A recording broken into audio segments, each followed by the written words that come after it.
안녕하세요. 이 시간에는 여러분이 아직 받지를 못했지만 우리가 지금 주 교재로 사용하고 있는 사회복지 행정론 챕터 제2장을 공부할 겁니다. 제2장은 사회복지 행정 및 이론의 발전 과정이에요.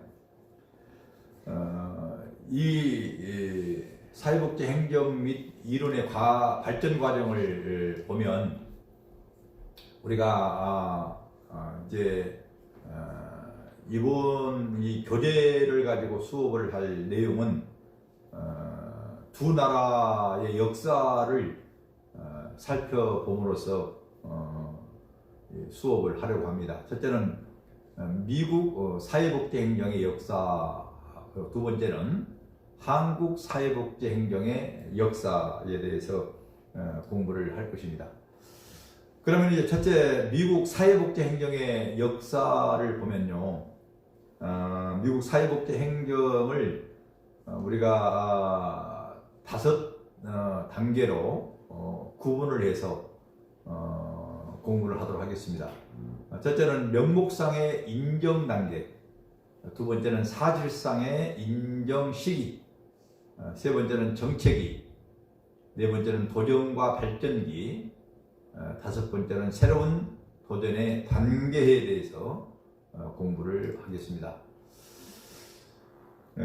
미국 사회복지 행정의 역사에 대해서 구체적으로 말씀을 드리기 전에 다시 한번 사회복지 행정은 사회복지와 행정이라고 하는 성격을 가지고 있는데, 사회복지 행정은 사회복지와 행정이라는 이 성격이 매우 다른 개념에서 출발을 했는 것을 우리가 이 1장에서 공부를 했습니다. 그럼에도 불구하고 이 사회복지 행정은 사회복지와 매우 다른 성격을 가지고 있음에도 불구하고 다른 개념에서 혼합을 해가지고 탄생을 한 그런 행정이다 라고 하는 것을 여러분들이 한번 기억을 할 수 있기를 바랍니다. 실제로 전통적인 사회복지 영역에서 행정의 침투에 대한 저항은 굉장히 완강했습니다. 그러나 흐름에 따라서 대규모 사회복지 문제의 등장과 사회복지 대상자 및 급여의 확대에 따라 조직적인 관리의 필요성이 대두되어서 행정의 도입을 더 이상 거부하기 어렵게 된 것이죠. 그래서 오늘은 이제 각 개인의 개별적이고 구체적인 욕구의 충족을 강조하는 사회사업 또는 사회복지의 일률적이고 일반적인 규칙의 준수를 강조하는 행정 또는 관리의 개념이 도입되게 된 그 배경을 파악을 해보고자 합니다. 사회복지 행정이 어떠한 사회복지적 배경에서 성립됐고 발전되었는가를 살펴보는 것은 사회복지 행정과 사회복지 방법론과의 관계 이해하는 데 굉장히 중요합니다. 사회복지 행정의 발달은 사회복지에 있어서 국가 영역의 확대 및 축소 이런 경향에 따라서 변화를 겪어왔습니다. 사회복지 행정의 역사는 사회복지 발달사의 한 부분으로 볼 수 있기 때문에 이 제2장에서는 미국의 사회복지 발달사를 중심으로 사회복지 행정의 발전 과정을 그렇게 살펴보도록 하겠습니다. 이 패트라고 하는 사람은 미국 사회복지 행정의 발달 단계를 이렇게 나누었어요. 면목상의 인정 단계를 나누고 그 다음에 사실상의 인정 시기, 세 번째는 정책이, 네 번째는 도전과 발전기, 다섯 번째는 새로운 도전의 단계. 이렇게 해가지고 다섯 가지로 미국 사회복지행정의 역사를 단계별로 구분을 하였습니다. 이렇게 단계별로 구분을 한 사람은 패트라고 하는 사람이에요. 자, 그러면 이제 이 다섯 가지 내용을 좀 더 구체적으로 살펴보면, 첫째는 명목상의 인정 단계. 명목상의 인정 단계. 전통적 사회에서 봉건 사회 그리고 근대 국가에 이르기까지 사회복지는 주요 필요로 하는 사람들에 대한 자선과 기부를 중심으로 이루어져 왔습니다. 이러한 자선과 기부는 자원이 자발적으로 이전되는 방식이고, 자조적인 조직, 기독교적 재산가나 사회 지도층의 자선적인 활동에 의해서 이루어졌다고 해도 과언이 아닙니다. 이제 그 미국의 사회복지의 그 역사들을 살펴보면은, 미국은 이제 사회복지가 이제 처음 인정 단계에 있을 그 당시에 명목상에 인정 단계에 있을 그 당시는 남북 전쟁 이후에 민간 사회복지 기관들이 출연을 하게 됩니다. 사회복지사가 등장하기 전까지의 시기에 해당하는 그런 단계예요. 남북전쟁 이후에 산업화, 도시화가 진전되고 이로 인해서 이민이 급증을 하게 됩니다. 이민하는 사람들이. 그리고 빈곤, 실업, 공중위생 등이 사회문제로 발생을 하게 되지요. 이에 따라 이 시기에 대도시에 거주하는 실업자들의 사회적인 불안을 제거하기 위해서 민간 사회복지 사업이 확충이 됩니다. 민간 사회복지 사업 조직은 자선이나 기부 등과 같이 자발적으로 제공된 자원만으로 이 제한적으로 개입하기 때문에 욕구에 비해서 자원이 부족한 그런 문제가 발생을 합니다. 이 시기에 사회복지 주요 관심은 개별 사회사업 이런 방법이 있었고, 행정에 대한 관심은 상대적으로 적은 그런 때였습니다. 이제 그러나 현실적으로 어떠한 조직도 환경의 영향을 받지 않고 존재할 수는 없지요. 사람이라고 하는 것이. 이 사람은 사회적인 동물이기 때문에 이런 환경이나 조직을 벗어나서는 존재할 수가 없습니다. 사회사업 조직도 항상 일정한 클라이언트와 그리고 동일한 욕구에 대한 대처를 하는 것이 아니죠. 이 욕구를 추구하는 사람들이 많기 때문에 당연히 그에 따른 클라이언트가 많을 수밖에 없다는 얘기입니다. 실제로 그렇게 됨으로써 서비스 제공에 필요한 모든 자원을 충분히 조달할 수가 없게 되지요. 이 사회사업 조직은 사회복지 행정과 직간접적으로 관계를 맺고 있는 것입니다. 영국에서는 클라이언트에 대한 서비스 중복과 누락이 문제가 되어서 이에 대한 통합과 조정을 통하여 효율성과 효과성을 추구하기 위해서 행정의 필요성을 인식을 하게 됩니다. 사회복지 행정의 필요성을 깊이 인식을 하게 돼요. 그래서 1869년에 영국의 런던의 세계 최초로 자선조직협회가 만들어지게 됩니다. 뒤이어서 런던의 자선조직협회에서 활동하는 목사님들이 미국으로 건너와서 1877년에 뉴욕 버팔로에 자선조직협회가 설립이 되게 되는 것입니다. 이렇게 사회복지 행정이 사회복지 현장에서 필요로 한다는 것을 인식하면서 그러나 개별 사회사업이 사회복지의 중심이며 사회복지 행정은 보조적인 그런 기술이라고 생각을 했어요. 그러니까 이 사회복지 행정이 사회복지 현장에서 필요로 하는 것은 분명한데 이것을 개별 사회사업이나 사회복지 중심이 사회복지 행정은 될 수가 없다. 이렇게 이제 생각을 한 거죠. 1920년대까지 이러한 관점에서 사회사업 행정은 이 중심이 되어져 왔습니다. 1929년 이제 이 밀퍼드 회의가 굉장히 중요한 역할을 한 겁니다. 1929년에 밀퍼드 회의에서 사회사업의 기초적 기술 중 하나로 제안을 하게 됩니다.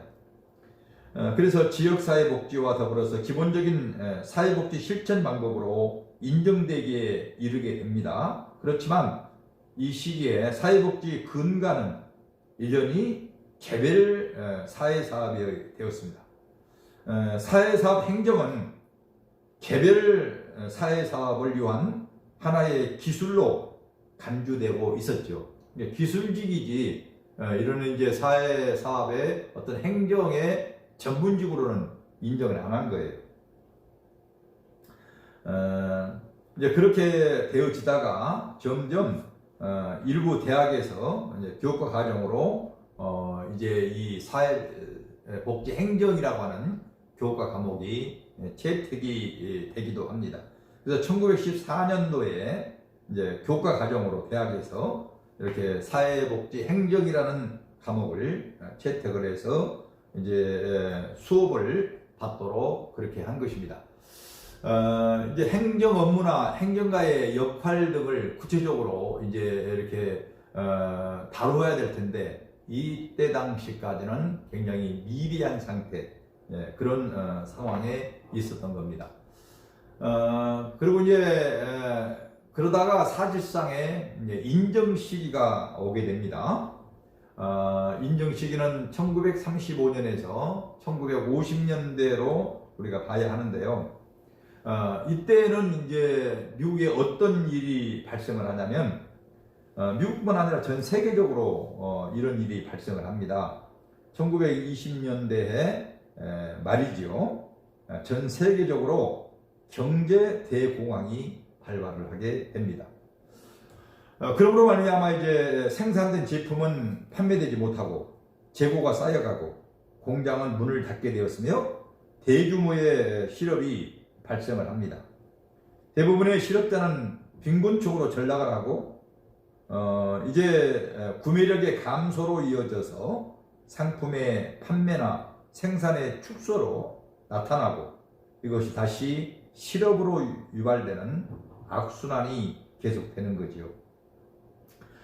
사실은 이제 이 미국의 사실상의 인정 시기에 대공황이 온 것하고 오늘 세계적으로 지금 이제 이렇게 코로나19 이 바이러스로 인해서 세계적인 이 대공황이 지금 오고 있고 앞으로 크게 참 염려가 되어지는 그런 부분하고 사실은 흡사합니다. 이에 따라서 당시 이제 미국 정부의 강제적 자원 동원과 광범위한 지원의 필요성을 제기하게 되면서 당시에 이제 미국의 대통령인 프랭클린 루스벨트 대통령이 뉴딜이라고 하는 새로운 대책을 세워서 국가의 적극적인 활동에 의한 경기 진작을 시도하게 되고 저소득층에 대한 국가 지원을 확대하는 이 당시에 이제 사회보장법이 만들어지게 됩니다. 연방기구의 구호청이 1934년에 만들어지고 사회보장법이 1935년도에 만들어지게 됩니다. 그러면서 공공구조가 도입이 되고 사회사업 전문가를 공무원으로 채용하는 이런 이제 사회복지가 활발하게 인정이 되어지는 그런 시기라고 볼 수가 있습니다. 이를 통해서 공공 부분의 예산과 인력의 투입이 사회복지에서 중요한 영역으로 자리를 잡게 되는 계기가 되어집니다.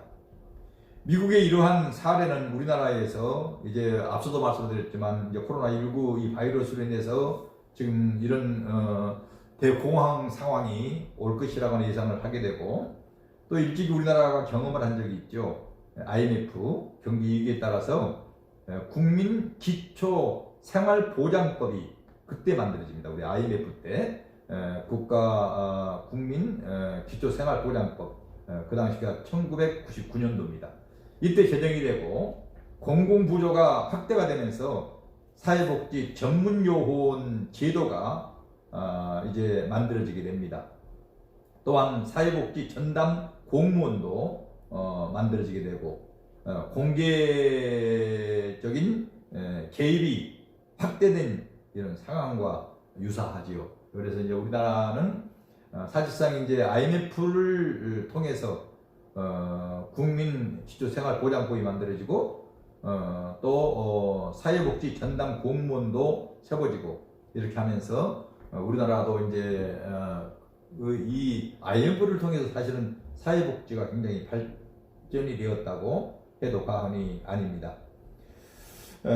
이 교육에서도 사회복지 행정 인력의 필요성이 인식이 되고 이제 상당의 수의 대학에서 사회사업 행정을 교과 과정에 포함하기 시작을 합니다. 사회사업 행정을 교육받은 이들이 여러 행정기관으로 진출을 하게 되었습니다. 학문적으로도 사회사업의 가치나 기술이 사회사업 행정에 어떻게 반영될 수 있을 것인가 하는 논의도 활발하게 움직이고요. 일반 행정과 구분되는 사회복지 행정의 특수성을 발견하기 위한 연구가 진행이 됩니다.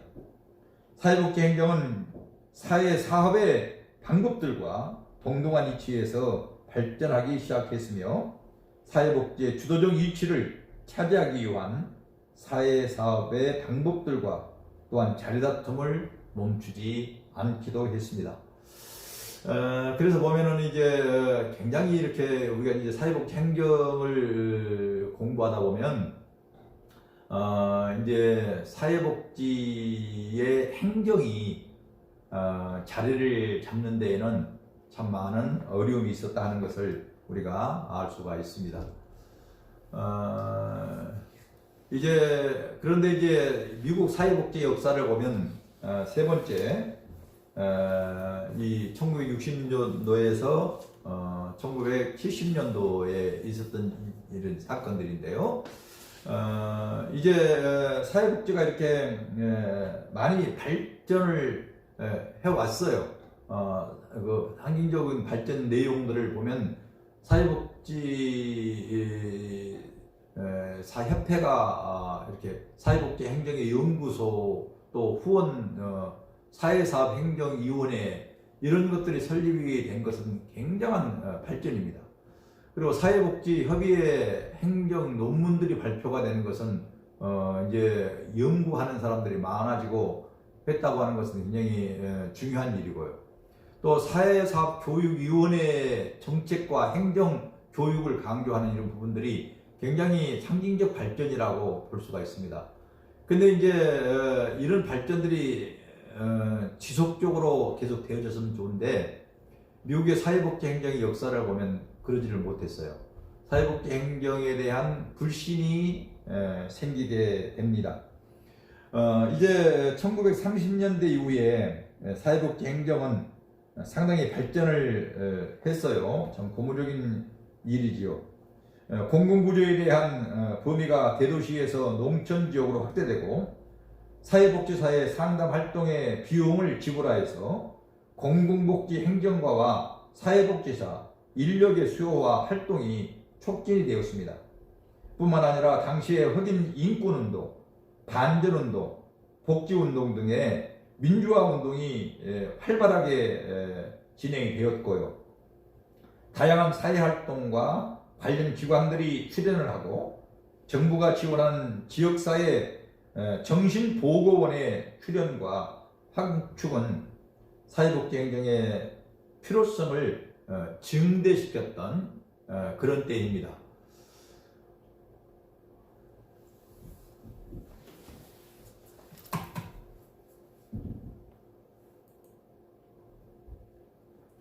죄송합니다. 이렇게 되어져서 이제 미국 사회복지 행정의 이런 부분들이 크게 발전을 해오다가 이제 큰 벽에 부딪히게 되지요. 1960년에 와가지고 이제 상당히 정체를 가져오게 됩니다. 그 주요한 계기는 베트남 전쟁입니다. 우리가 베트남 전쟁을 잘 알고 있지만은 이 베트남 전쟁 때문에 이제 사회복지가 굉장히 이제 어려워지게 되지요. 이 반정부 운동이 확산이 되어지고 이런 이제 일들로 인해 가지고 미국의 사회복지가 침체를 하게 됩니다. 이제 미국이 세계의 이 어떤 민주주의의 경찰이라는 그런 명분을 가지고 베트남 전쟁에 개입을 했습니다. 그런데 이제 베트남 전쟁에서 승리를 하지 못하고 전쟁에 엄청난 비용이 들어갔지만 결국은 패전을 해버리고 말지요. 그래서 베트남 전쟁과 비슷한 시기에 추진된 빈곤과의 전쟁, 이 정책도 빈곤층의 문제나 인종차별과 같은 문제를 전혀 개선하지 못하였다고 인식을 하게 돼요. 이러한 사회 분위기 속에서 반전운동이 일어나고 그리고 정부 활동에 대한 회의와 비난으로 발전되어지면서 사회복지 행정가들에 대한 경멸과 사회복지 행정의 위축으로 이어지게 됩니다. 그래서 굉장히 이제 어려워지는 거죠. 결국은 미국 사회복지가 어려워지게 됩니다. 이에 따라서 사회복지 행정의 대안으로 등장한 지역사회 조직화, 취약계층의 문제를 실천적으로 해결하기 위해 활발하게 추진을 이제 하게 됩니다. 이처럼 1960년대에는 지역사회 조직화가 확대가 되며 사회복지 행정을 이제 성장시키는데 이제 정책위의 역할을 감당하게 되어집니다. 그래서 이제 빈곤과의 전쟁이라는 정부 시책에 따라서 민간 기관에 대한 정부 지원이 확대가 되지만 서비스의 효율성, 효과성에 대한 비판과 의문 제기로 사회복지 행정의 발달이 주춤하는 시기가 바로 이 1960년도에서 70년도에까지의 정책입니다. 또 이제 도전과 발전기인데요. 도전과 발전기는 1970년도에서 1990년도입니다. 이때 이제 다양한 과학적 관리 기법이 도입이 되면서 사회복지 행정이 좀 더 체계적으로 발전하는 계기가 되어집니다. 1973년 이제 이때에 전 세계적인 원유 가격의 인상이 옵니다. 여러분이 잘 알고 있지만은 그 당시 이제 오일 쇼크 이때 이제 여러분들이 기억을 하고 있을 겁니다. 이 오일 쇼크로 인해서 각 분야에서 비용에 대한 인식이 제고가 되어집니다. 그래서 정부 활동에서 효과성, 효율성, 책임성 등이 매우 중요한 문제로 대두가 됩니다. 따라서 사회복지 행정에서도 제한된 자원으로 최대 효과를 거둘 것인가를 검토하게 되었습니다. 그래야 사회복지 행정을 과학적으로 관리하려는 시도가 나타나게 되었습니다. 이때에 이제 새로운 기법들이 나오게 되고요. 그리고